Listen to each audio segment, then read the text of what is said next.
고린도전서 10장 14절에서 18절입니다. 그런즉 내 사랑하는 자들아 우상 숭배하는 일을 피하라. 나는 지혜 있는 자들에게 말함과 같이 하노니 너희는 내 이르는 말을 스스로 판단하라. 우리가 축복하는 바 축복의 자는 그리스도의 피에 참여함이 아니며 우리가 떼는 떡은 그리스도의 몸에 참여함이 아니냐. 떡이 하나요 많은 우리가 한 몸이니 이는 우리가 다 한 떡에 참여함이라. 같이 읽겠습니다. 육신을 따라 난 이스라엘을 보라. 제물을 먹는 자들이 제단에 참여하는 자들이 아니냐. 저희가 지난 시간에 하나님께서는 감당할 시험밖에 우리에게 주시지 않는다. 우리가 감당치 못할 시험은 하나님께서 허락하지 않으신다.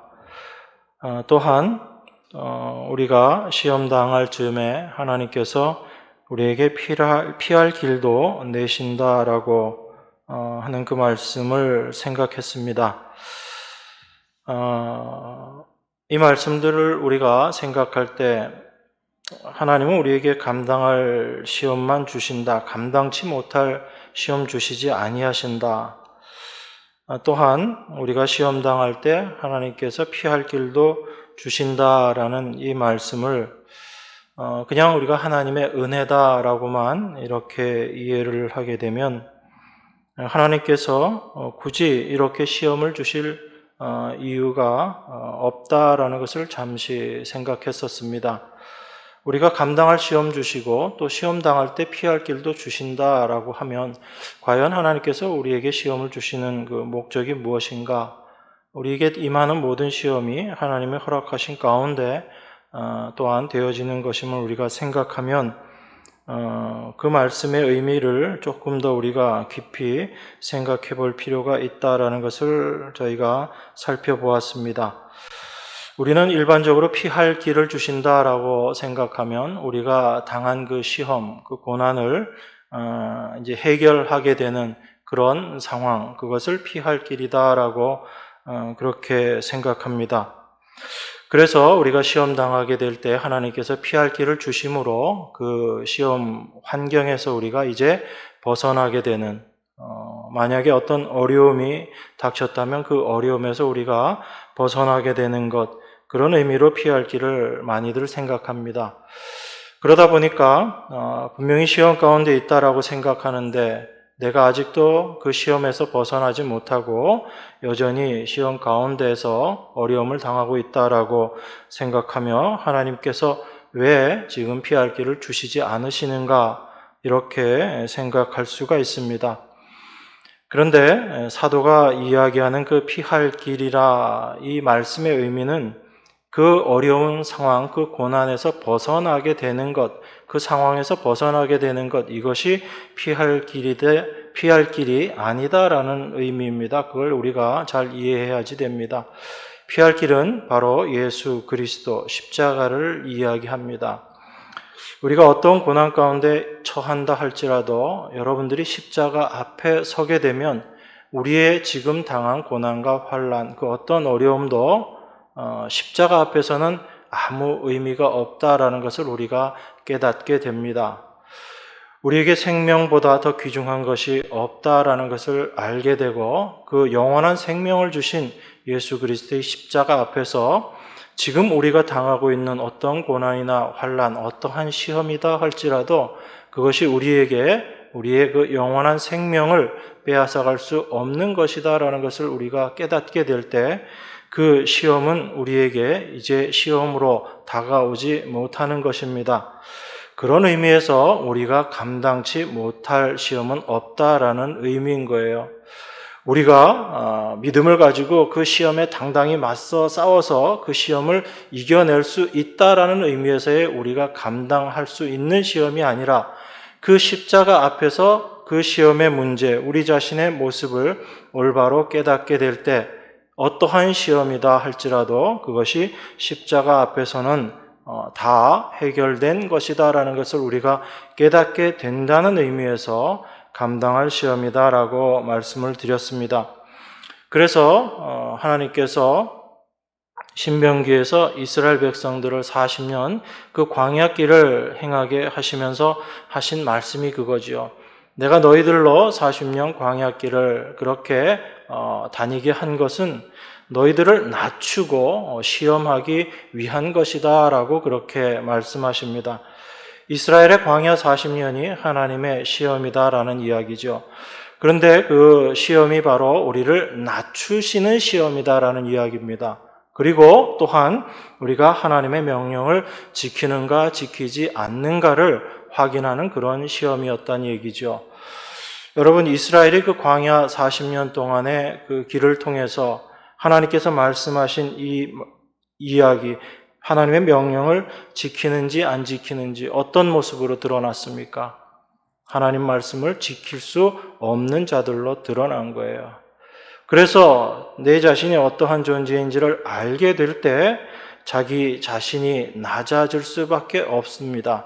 그러니까 우리 스스로가 나를 낮추기 위해서 애쓰는 것이 아니라 하나님께서 인도하신 그 환경 가운데 우리들은 자연스럽게 낮아질 수밖에 없게 되는 거죠. 이런 의미에서 하나님은 우리에게 시험을 허락하시는 것입니다.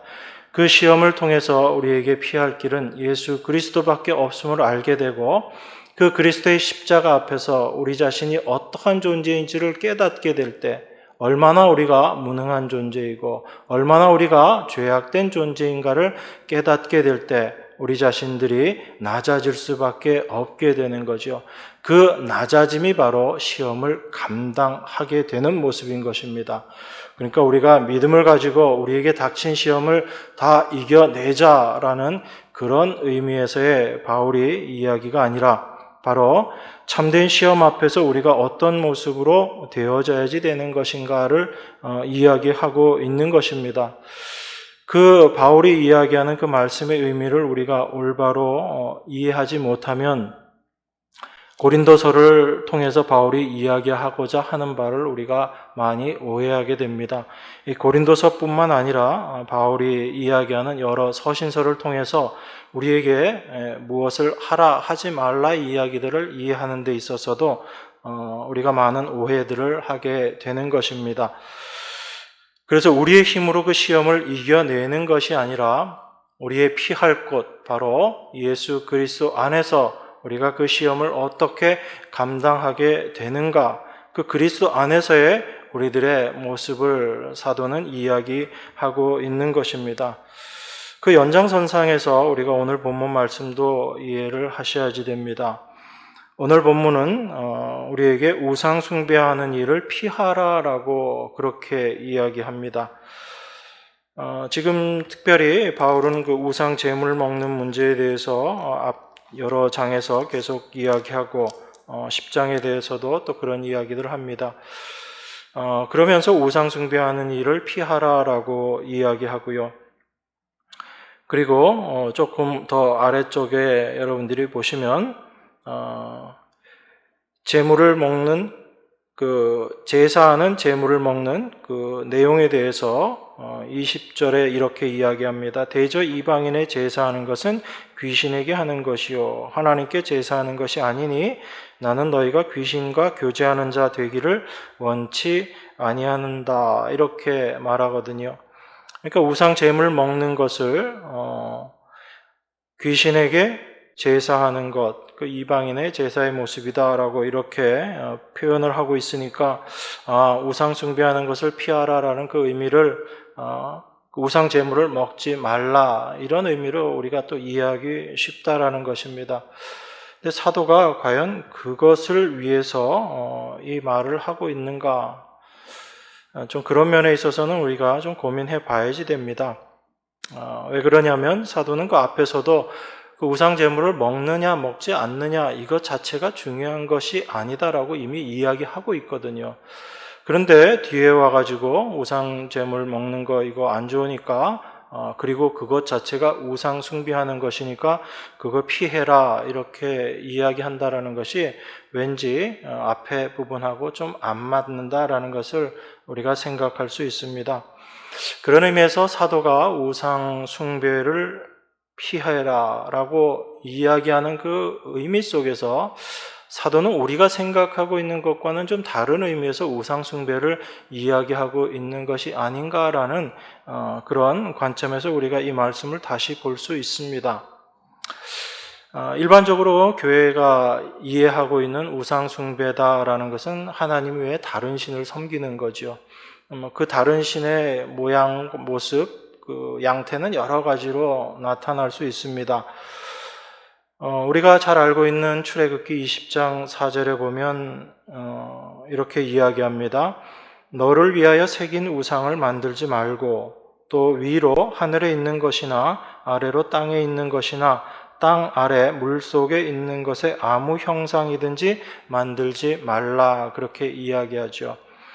출애굽기에서 우상 숭배와 관련해서 이야기할 때 우상을 어떤 새긴 우상, 우리가 만들어 놓은 어떤 형상 이런 의미로 이야기합니다. 그러니까 이 말씀을 그냥 그대로 직접적으로 받아들이기 때문에 교회가 어떤 형상을 만드는 것에 대해서 굉장히 민감하게 생각하는 거죠. 그래서 대표적으로 논쟁이 많이 됐던 것이 카톨릭에서 마리아 숭배하는 그 우상들 많이 만들잖아요. 형상들. 그런 거 가지고 많이 이야기를 하고 또 최근에는 이 강단에 십자가 붙이는 게 우상이냐 아니냐 그런 이야기들도 꽤 많이 논의가 됐습니다.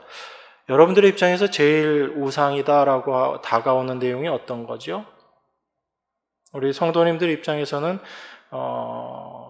가정 가운데 믿지 않는 분들이 있으면 제사 관련해서 아마 우상에 대한 생각들을 제일 많이 하시게 될 것입니다. 그런 의미에서 생각하면 우리들이 생각하는 우상 숭배라는 기준은 어떤 형상을 만들고 그 형상에 절하는 그런 의미에서의 다른 신이라는 그런 생각으로 우상을 생각합니다. 이처럼 이 우상이라는 것을 어떤 외적인 것으로 만들어 놓은 그런 것들로 생각하기 때문에 이런 우상 숭배하지 말라라는 이 말씀을 들을 때 여러분 자신은 우상 숭배와 상관없다라는 생각들을 많이 해요. 나는 제사를 지내는 것도 아니고 그렇다고 절에 가서 내가 그 부처상 앞에서 절하는 것도 아니고 그런 의미에서 나는 우상 숭배와 상관이 없다라는 것을 없다 그렇게 많이 생각을 합니다. 그런데 우리가 바울의 이 말씀들을 통해서 우리가 정말 바울이 이야기하는 우상이 어떤 것인지를 올바로 알게 되면 우리 자신이 우상에 대해서 오해하고 있었고 그 오해로 말미암아 내가 실제로는 우상을 섬기고 있는 우상 숭배하는 자였는데 그것을 내가 깨닫지 못하고 있었구나라는 것을 생각하게 됩니다. 그런 의미에서 오늘 본문의 말씀이 이렇게 쉬운 건 아니에요. 그러니까 여러분 바울의 말이 제가 이렇게 표현하면서 좀 쉽지 않다라고 말씀드리는데 이 쉽지 않다라는 건 우리가 어려워서 지식적으로 어렵기 때문에 논리적으로 많이 어렵기 때문에 쉽지 않다라는 이야기가 아니라 십자가를 통해서 바라보지 않게 되면 바울의 말들이 굉장히 어렵다라는 이야기입니다. 그런데 십자가를 통해서 바라보면 바울의 말은 계속 똑같은 한 가지 이야기밖에 하고 있지 않거든요. 십자가 앞에서 우리가 어떠한 존재이고 그 십자가가 하나님의 어떠함을 나타내고 있는가를 알게 될 때 우리가 하나님을 올바로 알게 된다는 이야기예요. 그 하나님을 올바로 알게 될 때 무엇이 우상인지가 분명하게 드러나는 것입니다. 그리고 하나님을 섬기는 게 무엇인지도 분명하게 알게 되는 거예요. 많은 교회들이 하나님을 섬기는 것을 열심히 교회에 봉사하고 헌신하고 충성하는 것들로 이야기합니다. 그것이 인간의 생각으로는 참 맞아요. 그런데 우리 인간이 하나님 앞에 뭔가 할 수 있다라는 그 생각 자체가 하나님이 어떤 분이신지를 모르기 때문에 나오는 생각들이거든요. 우리가 하나님 앞에 뭔가를 할 수 있는 존재라면 예수님께서 과연 이 땅에 오셔서 십자가에 달려 죽으셔야 하셨나라는 것입니다. 그리고 성령이 오신 이유도 우리들이 많이 오해를 합니다. 성령이 우리 안에 오심으로 말미암아 이제 우리가 하나님의 일을 할 수 있는 자가 되었다라고 자꾸 생각을 하는 거예요. 그게 아니라 성령이 우리 안에 임하심은 우리가 하나님의 일을 할 수 없는 존재임을 깨닫게 하시고, 그래서 우리 자신의 하려고 했던 그 모든 것들을 내려놓게 하심으로 말미암아 이제 내 안에서 하나님께서 일하시게 되는 것, 그게 성령이 우리 안에서 하시는 일인 것이거든요. 그런데 우리가 그런 부분들에서 오해를 하는 것입니다. 그 오해의 가장 시작이 어디인가 하면 바로 십자가를 통해서 하나님을 바라보고 있지 못하기 때문에 그래요. 하나님은 강하신 분이고 하나님은 위대하신 분이고, 그 하나님과 내가 함께 있고 하나님과 사귐이 있으면 그 하나님의 사귐이 나의 힘으로 작용하게 될 것이다. 이게 바로 세상의 생각이거든요. 세상 사람들이 힘있고 능력 있는 사람들과 사귀려고 하는 이유가 어디에 있죠? 요즘 정치계를 보면 너무 분명하게 드러나잖아요. 힘 있는 사람과 친하려고 하는 것. 그 힘을 내가 도움받아서 내가 힘 있는 자가 되고 싶다라는 거잖아요. 그런데 하나님조차 우리가 그렇게 생각한다고요, 교회에서. 그런데 하나님은 우리에게 그렇게 역사하시고 우리를 그렇게 인도하시는 분이 아니라, 하나님 앞에 우리는 정말 아무것도 할 수 없는 존재임을 깨닫게 하시고, 우리가 그 하나님을 힘입어서 뭔가 하려는 생각조차도 내려놓게 하시는 거예요. 우리 인간의 죄악된 모습이 어떠한지를 더 철저하게 깨닫게 하심으로 말미암아 우리의 모든 것을 내려놓게 하는 것, 그게 바로 십자가 앞에 서 있는 여러분들의 모습인 것이거든요. 그 십자가 앞에서 내가 죽었다라는 존재임을 우리가 깨닫게 되는 것입니다. 내가 죽었다, 죽을 수밖에 없는 존재이다, 그 죽음이 바로 나의 실제다라고 생각하는 사람은 내가 무엇을 해야지 된다라는 생각을 다 내려놓게 됩니다. 그 나의 죽음 안에서 내 안에 계신 그리스도의 부활이 역사하게 되는 거예요. 그래서 부활 생명으로 산다라는 것은 내가 사는 것이 아니요 내 안에 계신 그리스도께서 사시는 거예요. 그런데 우리는 그렇게 내 자신을 완전히 다 포기하지를 못합니다. 그러다 보니까 그 부활의 능력을 힘입어서 내가 부활의 생명을 내 힘으로 살아가게 되는 것으로 자꾸 이해하고 싶은 거예요. 왜냐하면 내 존재 가치를 포기하지 못하기 때문에 그런 겁니다. 끝까지 내가 죽은 존재임을 인정하지 못하겠다는 거예요. 그래서 나는 죽었다라고 말은 하면서도 여전히 그 생명을 힘입어서 사는 능력 있는 나, 가치 있는 내가 되고 싶어 하는 게 우리의 죄된 본성이라는 것입니다. 이것이 철저하게 십자가 앞에서 깨달아지게 될 때 하나님이 어떤 분인지 올바로 우리가 이제 알게 되는 겁니다. 그 하나님의 일하심이 어떻게 우리 삶 가운데 역사되어지는지도 알게 되는 거예요. 바로 우리를 그 모습, 완전히 죽은 자의 자리로 끌고 가시는 그것이 바로 하나님의 일하심인 거거든요. 그런데 우리는 하나님의 일하심을 자꾸 오해하는 겁니다. 나를 통해서 뭔가 어떤 일들을 이루어내는 것, 교회가 부흥하고 그런 쪽으로 우리가 자꾸 하나님의 일하심을 생각하는 거예요. 그 하나님의 일하심 속에 내가 포함이 되어서 내 스스로를 드러내고 싶은 거죠. 그런데 하나님은 철저하게 우리 자신이 죽은 존재임을 깨닫는 자리로 끌고 가십니다. 그것이 하나님의 일하심인 거예요. 그 하나님을 아는 자들을 성도다라고 이야기하는 것입니다. 그들의 삶의 모습은 다를 수밖에 없어요. 이 세상을 살면서 아무것도 하지 않는 것이 아니라 내 안에 계신 그리스도께서 일하심을 알기 때문에 나를 통해서 하나님이 그 어떤 일을 하시더라도 그 일을 가지고 나의 자랑으로 내세울 수 없는 것입니다. 내세우지 않는다는 게 아니에요. 내세울 수가 없다라는 것을 철저하게 깨닫는 자들이 성도인 거예요. 그래서 그들의 삶은 달라질 수밖에 없는 것입니다. 어찌 보면 이전보다 더 열심을 내서 살아갈 수도 있어요. 그런데 그 열심이 내가 내는 열심이 아니라 하나님이 나를 도구 삼아서 일하시는 하나님의 일하심이다라는 것을 증거하고 고백하는 모습으로 나타나게 되는 것입니다. 그래서 똑같은 외적인 것을 보면서 저 사람이 열심히 있다, 열심히 없다 여러분들이 판단할 것이 아니라 그 안에서 일하시는 하나님을 보실 수 있어야지 돼요. 그것이 보여지게 될 때 헌신하고 충성하는 사람들 보면 하나님 앞에 감사가 나오게 되는 것이고 그 사람을 시기하고 질투하게 되지 않게 되는 거거든요. 그게 몸된 교회 안에서 성도들의 모습인 것입니다. 또한 내가 어떤 일을 한다라고 할지라도 내가 한 일을 가지고 다른 사람과 비교하고 판단해서 내 자랑으로 절대 내세울 수 없게 되는 것입니다.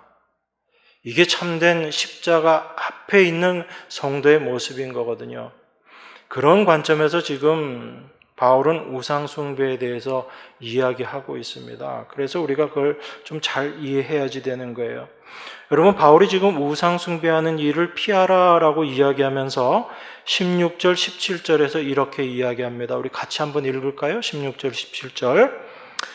우리가 축복하는 바 축복의 잔은 그리스도의 피에 참여함이 아니며 우리가 떼는 떡은 그리스도의 몸에 참여함이 아니냐. 떡이 하나여 많은 우리가 한 몸이니 이는 우리가 다 한 떡에 참여함이라. 지금 바울이 우상 숭배하는 일을 피하라라고 이야기하면서 우리가 그리스도의 피에 참여한 자들이고 그리스도의 몸에 참여한 자들이다라고 그렇게 이야기합니다. 우리가 다 한 몸이다라고 이렇게 이야기하고 있거든요. 여러분, 이게 연결이 되세요? 우상 숭배하는 일을 피하라라는 이 이야기하고 우리가 다 한 몸의 관계 속에 있다라는 이 말이 여러분 좀 연결이 되세요? 아니면 도무지 이 이야기가 왜 나왔는지 그냥 뜬금없이 그렇게 들리세요? 우리는 보통 우상 숭배와 한 몸의 관계를 서로 연결해서 이야기하고 있지 않거든요. 우상 숭배는 제가 서두에 말씀드린 것처럼 어떤 형상을 가지고 섬기고 또 뭐 제사 지내고 이방신을 섬기고 그런 것들을 우상 숭배라고 생각하는데 바울은 지금 뜬금없이 한 몸의 관계를 가지고 와서 이야기를 하고 있는 거예요. 우상 숭배하는 일을 피하라라고 이야기하면서 이 이야기를 하고 있다는 거예요. 그러니까 여러분들은 바울의 말을 지금껏 고린도서를 많이 읽으셨지만 정말 바울의 말을 올바로 이해하고 있었는가를 늘 다시금 생각해 보셔야지 되는 겁니다. 우상 숭배를 피하는 것과 한 몸에 참여된 자임을 아는 것과 어떤 연결관계가 있을 것 같아요, 여러분? 한 몸의 관계 속에서 바울은 지금 고린도 성도들을 향해서 너희들이 다 그리스도의 피에 참여한 자들이 아니냐, 그리스도의 몸에 참여한 자들이 아니냐, 다 한 몸이고 한 떡에 참여한 자들이다, 하나다라는 것을 이야기합니다. 바로 몸을 이야기하고 있거든요. 몸된 교회를 이야기하고 있습니다. 그러면 그 그리스도의 피와 몸에 참여한 자들, 이런 자들을 하나님의 자녀, 성도다라고 이야기할 때 그 성도들, 우리들 각자는 바울의 이야기대로 그리스도의 몸의 지체로 존재하는 자들입니다. 그러면 우리가 다 지체로 존재한다라고 이야기할 때 내가 남보다 더 낫다라는 이 관계가 생겨날 수 있습니까, 여러분? 우리가 다 지체의 관계, 우리 각자가 다 몸의 지체다라는 것을 올바로 알고 있다면 한 몸의 관계라는 것은 내가 그 몸의 지체다라는 것을 안다라는 것을 이야기하는 거잖아요. 그러면 여러분, 우리 지체, 우리 몸의 지체가 참 많이 있는데 어떤 지체가 더 낫다, 더 못하다, 이렇게 이야기할 수 있어요? 말로는 다 똑같다라고 이야기하면서도 은근히 그런 생각하죠. 그래도 좀 드러나 있는 얘들이 좀 나은 거 아닌가, 그런 생각들을 하긴 해요. 여러분, 우리가 지체에서 특별히 무엇이 더 낫다, 못하다라고 이야기할 수 없는 이유는 한 가지입니다. 어떤 면에 있어서는 어떤 지체도 다른 지체를 대체할 수 없다라는 거예요. 손이 하는 일을 어떤 다른 지체가 할 수 없습니다. 눈이 하는 일을 다른 지체가 할 수 없거든요. 그런 의미에서 어떤 지체도 내가 지금 하고 있는 일과 다른 지체가 하고 있는 일을 스스로 할 수 있는 자가 없는 거예요. 자기가 맡은 그 일들만 하는 것입니다.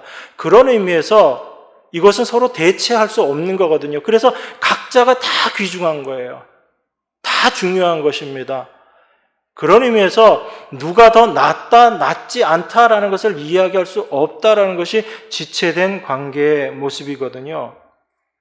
그리고 또 하나를 더 든다면 지체라는 것은 절대 스스로 존재할 수 없는 것이 지체입니다. 아무리 이 손이 능력 있는 손이라 할지라도, 정말 마이다스의 손이다 할지라도 이 손이 몸에 붙어 있을 때 능력 있는 손인 거죠. 이게 떨어져 나가면 얼마나 흉물스러워요. 몸에서 떨어져 나간 한 지체를 여러분 생각해 보십시오.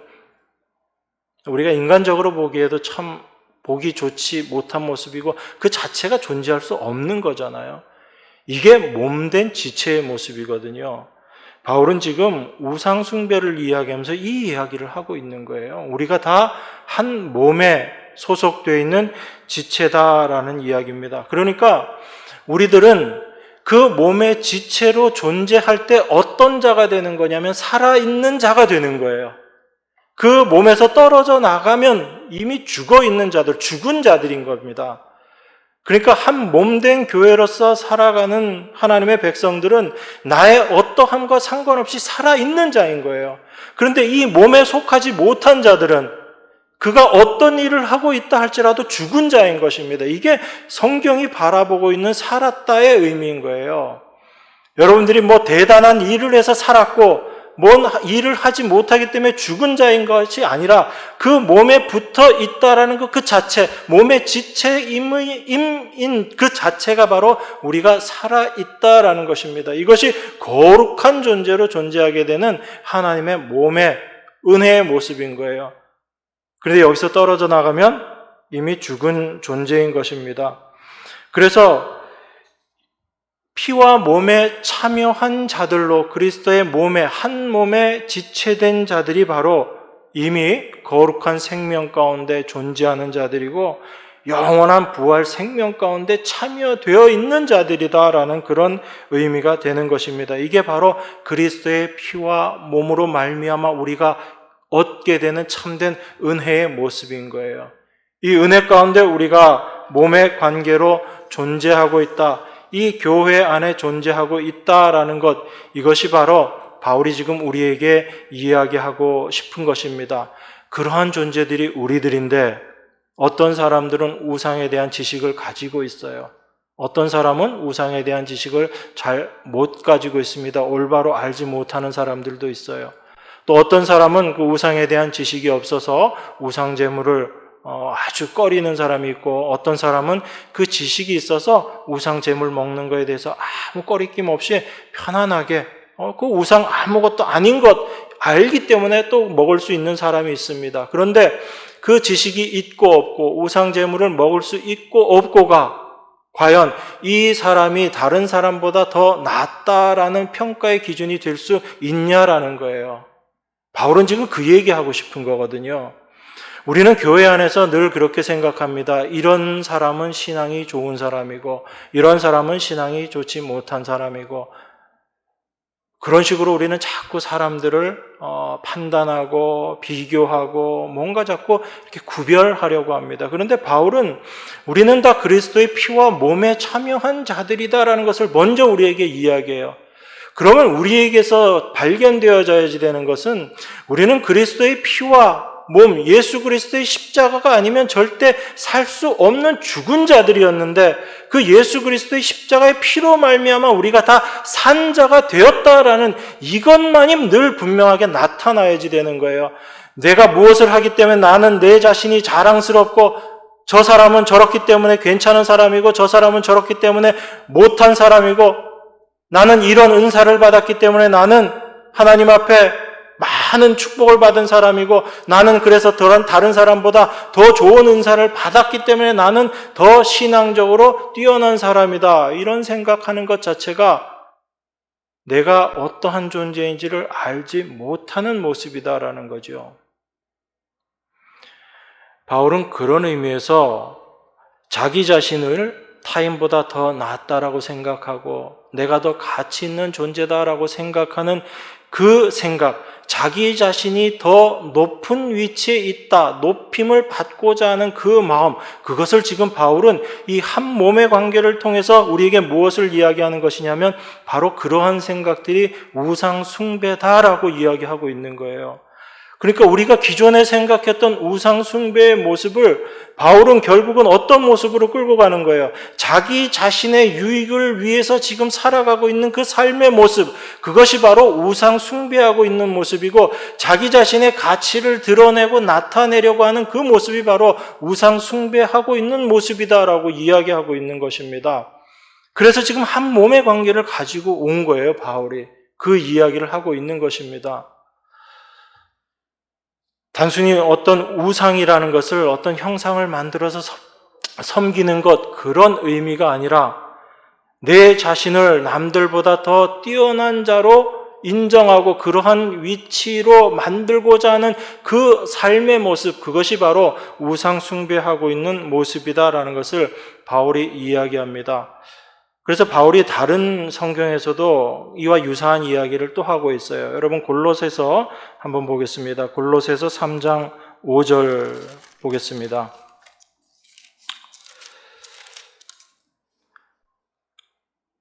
제가 봉독합니다. 5절 6절입니다. 그러므로 땅에 있는 지체를 죽이라. 곧 음란과 부정과 사욕과 악한 정욕과 탐심이니 탐심은 우상 숭배니라.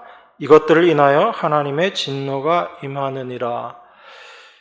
바울은 골로새서에서 무엇을 우상 숭배라고 이야기하죠? 여러분 많이 듣고 늘 입에 달고 사는 이야기죠. 탐심이 우상 숭배다. 근데 여러분 스스로가 탐심이 있다고 생각하세요? 탐심이 없다고 생각하세요? 그럼 여러분들 우상 숭배 하시는 분들이에요? 분이라고 표현하기도 참 그러네요. 그죠? 교회에서 우상 숭배하는 사람들을 우상 숭배하는 분이에요? 이렇게 질문하는 것도 좀 쑥스럽긴 합니다. 어쨌든 여러분들 우상 숭배에서 자유해요? 우상 숭배에서 벗어나 있어요? 아니잖아요. 근데 우리는 우상 숭배하지 마라 이렇게 이야기하면 나는 우상 숭배 안 하는데 늘 그렇게 먼저 생각하는 거죠. 바울이 이 우상 숭배, 탐심은 우상 숭배다라고 이야기하면서 땅에 있는 지체를 죽이라, 음란과 부정과 사욕과 악한 정욕과 탐심이다라고 이야기하고 이 모든 것들을 탐심이라는 것으로 몰아서 우상 숭배다라고 그렇게 이야기하거든요. 근데 이 탐심이 구체적으로 뭔가에 대해서 골로새서 3장 2절에 보면 이렇게 이야기합니다. 위의 것을 생각하고 땅의 것을 생각지 말라라고 이야기하거든요. 위의 것 생각하라는 이야기입니다. 땅의 것 생각하지 말라는 이야기예요. 그러면서 그 땅에 있는 지체를 죽이라고 이야기하고 탐심이 우상숭배다라고 이야기합니다. 그러면 쉽게 얘기해서 탐심이라는 건 뭐라는 이야기예요? 지금 골로새서 3장 2절을 보니까 땅의 것 생각하는 것 자체가 바로 탐심이라는 이야기예요. 근데 우리 인생의 모습, 우리 삶의 모습을 한번 돌이켜 보자고요. 우리가 날마다 살아가고 있는데 우리가 추구하고 있는 그 삶의 모습에서 우리가 지금 추구하고 있는 것들이 어떤 것들인가 한번 생각해 보자고요. 과연 땅에 있는 것 아닌 하늘의 것, 위의 것을 우리가 추구하고 살아가는지, 우리는 여전히 그러면서도 위의 것을 찾으면서도 여전히 이 땅의 것들을 찾고 그것으로 말미암아 기뻐하고 만족하고 그런 삶을 살아가고 있지 않은지. 그래서 사도 바울의 이 말 앞에는요, 우리가 우상 숭배를 피하자라고 이야기하고 탐심은 우상 숭배니까 이런 것들 다 버려라라는 이 말씀들을 통해서 우리가 알아야지 되는 것은 우상 숭배하지 말아야지 되겠다, 탐심을 버려야지 되겠다, 이 이야기들을 하고 있는 게 아니라고요. 우리들은 자꾸 이 말씀들을 보면서 우리는 그럼 이제 이거 하지 말아야지라고 생각합니다. 사도가 이거 안 좋은 거라고 이야기했기 때문에. 그런데 사도는 지금 우리에게 뭘 이야기하고 있냐면 이것이 분명 나쁜 것인데 우리가 여기에서 벗어나지 못하고 있는 존재다라는 것을 우리에게 이야기하고 있는 거거든요. 그러니까 사실 하나님께서 이스라엘 백성들을 광야에서 시험하시면서 너희들이 하나님의 말씀, 그 율법을 잘 순종하는가 순종하지 않는가 시험한다라는 그 이야기는 율법 너희들이 잘 지켜 내가 이제 시험하고 있으니까 이 표현이 아닌 거죠. 하나님의 그 말씀 앞에서 우리는 다 어떤 존재로 드러나냐면 하나님의 말씀을 지키지 못하고 있는 자로 다 드러나는 거예요. 지금 바울의 이 말씀들을 통해서 여러분들이 분명히 알아야지 되는 것은 뭐냐면 내가 이 말씀 앞에 이 말씀대로 살아가고 있지 못한 자임을 여러분들이 이 말씀을 통해서 깨달으셔야지 되는 거예요. 이 깨달음 이전에 여러분들이 만약에 이 말씀을 보면서 이것이 나쁜 것이고 우리로 하여금 이런 삶을 살라고 지금 바울이 이야기하는 것이니까 이 말씀을 내가 지켜야지 되겠다 이 생각이 먼저 앞서게 되면 여러분들은 여러분 스스로의 힘으로 이제 신앙생활을 하겠다라고 굳게 결심하고 살아가는 거예요. 근데 현대 교회들이 성도들을 그런 모습으로 자꾸 끌고 가요. 그렇게 북돋은다고요. 열심히 기도하고 뭔가 부족하다고 생각하면 더 기도하고 1시간 기도해서 안 되면 2시간, 3시간 기도하고 그 기도하면서 하나님께서 여러분들에게 힘 주시면 그 힘 가지고 열심히 일하라고 도무지 할 수 없는 자들에게 지금 하라고 열심히 지금 북돋우고 있다고요. 우리는 먼저 내가 할 수 없는 자라는 걸 깨달아야지 되는 것입니다. 바울이 우리에게 이야기하고 싶은 게 그거거든요. 우리가 하나님 앞에서 어떤 존재인지를 먼저 알아야지 된다라는 것입니다. 그래서 내가 하겠다라는 생각이 내려놓아질 때 이게 쉽게 내려놓아지지 않거든요. 여러분 결심한다고 이게 잘 안 돼요. 그래서 이 일을 우리 안에서 하시는 분이 바로 성령님이시라는 거예요. 그래서 하나님께서 환경도 만드시는 것입니다. 도저히 내가 감당할 수 없는 환경이구나. 그것을 알게 될 때 내 힘으로, 내 노력으로 해야지 되겠다라는 생각을 이제 내려놓게 되어지는 거죠. 그게 자기 자신을 내려놓는 것이고 자기를 십자가에 내어놓는 모습인 것입니다. 그래서 자기 부인이라는 건요, 여러분의 의지로 되어지는 것이 아니라 하나님께서 여러분한테 일하심으로 말미암아 나타나는 결과인 거예요. 그래서 자기 부인을 하는 자들이 성도가 아니라 하나님이 성도를 자기 부인의 자리로 끌고 가시는 거예요. 그러니까 여러분들이 자꾸 내가 자기 부인이 안 되니까 어떻게 해서 내가 자기 부인, 내 자신을 부인해야 될까 그렇게 신경 쓰면서 그 길을 찾는 것이 아니라 하나님이 여러분 안에서 역사하게 될 때 그 모습으로 하나님이 끌고 가시는 거예요. 그걸 내가 알게 될 때 내 안에서 일하시는 하나님의 일하심을 우리가 확인하게 되는 거죠. 그런 사람들은 하나님을 의지할 수밖에 없습니다. 하나님을 소망할 수밖에 없는 거예요. 그러니까 성경을 우리가 오해해서 뒤집어 보게 되면 다 이 모습으로 가는 거예요. 그러니까 하나님 의 말씀으로 이 말씀을 보는 것이 아니라 우리에게 주어진 우리가 뭔가 해야 될 말씀으로 자꾸 이 성경을 보게 되면 여러분들은 거기서 벗어나지 못하는 겁니다. 그게 종교거든요. 우리 인간들이 만들어 놓은 종교. 인간이 뭔가 신 앞에서 열심을 해서 그 신으로부터 내가 원하는 것을 얻어내겠다. 이게 바로 종교의 모습이기 때문에 그렇습니다. 그래서 바울이 지금 우리에게 이 이야기하고 있는 거예요. 너희들 다 땅의 것 추구하면서 살잖니? 그 얘기 지금 우리에게 하고 있는 겁니다. 그래서 우리는 다 탐심을 가지고 살아가는 자들이고 우리가 바로 우상 숭배하고 있는 자들이다라는 것을 같이 이야기하고 있는 것입니다.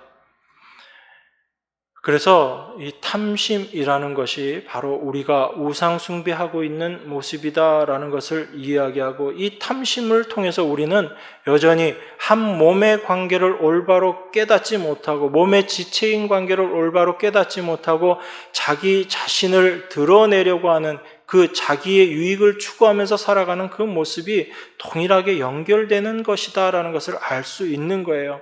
그래서 바울이 이야기하는 이 한 몸의 관계를 통해서 우리가 우상 숭배하고 있는 자들이구나라는 것을 우리가 깨달을 수 있게 되는 것이고 바로 그 모든 것들이 탐심 가운데 되어지는 일이구나라는 것을 우리가 확인하게 되는 것입니다.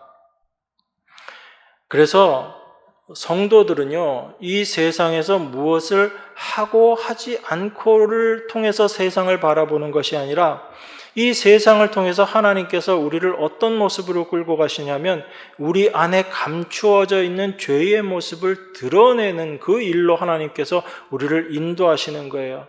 그래서 그 세상의 것들을 우리에게 보여주심으로 말미암아 우리 안에 감춰져 있었던 그 죄의 모습이 드러나게 돼요. 그 일을 하나님께서 우리들 삶 가운데 일하시는 거예요. 그래서 그 모습을 우리가 알게 될 때 예수 그리스도의 십자가 앞으로 우리가 자연스럽게 나아갈 수밖에 없는 것입니다. 내 모습을 알게 될 때 하나님의 예수 그리스도를 통한 용서하심이 어떤 것인지를 우리가 더 깊이 깨닫게 되고 하나님의 은혜를 더 깊이 알아가게 되는 거죠. 이게 바로 하나님의 도우심이에요. 우리를 하나님의 은혜 가운데 더 깊게 들어가게 하는 그 하나님의 도우심. 이 하나님의 도우심을 하나님의 일하심이다라고 그렇게 이야기하는 것입니다. 그러니까 여러분들이 삶의 과정 속에서 내 자신이 어떤 모습인지, 내 안에 감추어져 있는 그 죄의 모습이 어떠한 것인지를 더 깊이 깨달아가는 그 과정을 통해서 하나님이 지금 나를 돕고 계시는 것이구나, 나를 하나님께서 더 은혜의 깊은 자리로 지금 인도하고 계시는 것이구나 라는 것을 여러분들이 확인하실 수 있으셔야지 되는 것입니다. 그렇게 될 때 우리가 무엇을 알고 무엇을 하고 이런 것들이 이 말씀 앞에서 아무 의미 없다라는 것을 알게 된다는 얘기예요. 여러분, 의미 없다는 얘기는 여러분들이 뭐 아무것도 하지 않고 이젠 그런 삶 안 살아도 된다, 그 차원에서 의미 없다라는 것이 아니라 우리가 더 충성되고 더 열심되고 더 헌신된 삶을 살아가게 되지만 이 모든 것들이 하나님으로 말미암아 되어진 일이다라는 의미에서 내 자신은 아무 의미 없는 그러한 것이다라는 그것을 알아간다는 의미에서의 이야기인 것입니다. 그런 사람들에게 있어서 한 몸 이룬 지체가 얼마나 소중하고 귀중한 것인가를 또한 더 깊이 깨닫게 되고 알아가는 거예요. 동일한 하나님의 은혜 가운데 있는 존재다라는 것을 더 깊이 알게 되기 때문에 그렇습니다. 그런 의미에서 사도가 지금 우상 숭배하는 일을 피하라라는 이 말씀의 의미, 이 바울의 이 의도라는 것은 십자가 앞에서 우리 인간이 어떤 존재인지를 더 깊이 분명하게 깨달으라라는 그 말씀의 의미, 그리고 그러한 내 자신의 존재를 알았을 때 하나님의 용서하심의 은혜가 얼마나 크고 놀라운 것인가를 더 분명히 알아야지 된다라는 의미로 우리가 이해할 수 있습니다. 단지 우리가 단편적으로 생각한 그런 우상 숭배를 하지 말아라라는 차원이 아니라 내 자신이 바로 우상 숭배하고 있는 자임을 깨닫게 되고 그 깨달음을 통해서 이러한 나를 용서해 주신 하나님의 은혜를 더 깊이 알아가는 그러한 존재, 여전히 세상의 탐심을 가지고 살아가고 있는 내 자신의 모습을 발견하고 이러한 나를 건져주신 하나님의 은혜가 어떠한 것인지를 더 깊이 알아가는 그러한 하나님의 자녀가 되기를 원하시는 그런 사도의 간절한 마음을 우리가 확인할 수 있어야지 되는 것입니다. 그래서 13절에서 그 얘기를 한 거예요. 감당할 시험밖에 너에게 당한 것 없다. 피할 길 주신다. 바로 우상 숭배를 피하는 그 길, 그 피할 길이 바로 어딘 거예요? 그게 바로 예수 그리스도의 십자가 아니라는 그 세계인 것이죠. 그래서 우상 숭배하는 일을 너희가 피해라 라는 이야기는 여러분들이 행동으로 어떤 생각했던 그런 일들을 하지 않는 것이 아니라 예수 그리스도의 십자가 안으로 여러분들이 피하라라는 얘기예요. 그 십자가 안에서 우리는 참된 우상 숭배를 하지 않는 자들로 하나님의 백성으로 살아갈 수 있게 되는 것입니다. 그래서 몸된 교회를 이야기하는 거예요. 그 몸된 교회, 한 몸된 지체로서 우리가 올바로 우리의 모습을 알게 될 때 우리의 지금까지의 모든 자랑들이 얼마나 헛된 것이었는지를 우리가 알게 되고 우리의 자랑은 예수 그리스도의 십자가밖에 없습니다라는 이 고백을 하는 자로 우리가 되어지는 거죠. 하나님은 우리 모두를, 하나님의 백성들을 이 자리로 지금 끌고 가고 계시는 거예요. 그래서 오직 십자가만을 자랑하는 자로 하나님은 우리를 세우시기를 원하시는 것입니다. 이것이 가장 복된 자리임을 누가 가장 아시는 거예요? 누가 가장 잘 아시는 거예요? 하나님이 가장 잘 아시는 것입니다. 이 세상에 어떤 것들을 우리가 얻고 세상에서 어떤 위치에 있다 할지라도 그것이 우리를 하나님 앞에서 참된 기쁨의 자리로 인도하지 못함을 우리가 분명히 깨달아야지 되는 것입니다. 우리를 인도하시는 그 하나님의 손길, 그 하나님의 은혜를 여러분들이 늘 생각하셔야지 돼요. 그런 의미에서 우리가 지난주에 생각했던 그 말씀, 하나님의 앞에서, 하나님의 일하심 앞에서 가장 회방꾼이 누군 거예요? 그러니까 바로 내 자신인 거예요. 내 자신이 하나님 앞에 제일 큰 회방꾼인 거예요. 제일 큰 장애물인 것이고, 그것을 올바로 알게 될 때 내 자신을 위해서 살아가는 것이 얼마나 큰 죄인가를 우리가 깨닫게 되고, 내가 참 하나님 앞에 원수였다라는 것을 알게 될 때 여러분, 하나님의 말씀이 새롭게 보이고요, 하나님의 음성이 새롭게 여러분들에게 들려질 것입니다. 그렇게 될 때 우리는 하나님을 올바로 알게 돼요. 그 하나님을 올바로 알게 될 때 그 올바로 하나님을 섬기게 되는 그 모습이 바로 우상 숭배를 하지 않는 모습인 거잖아요. 그죠?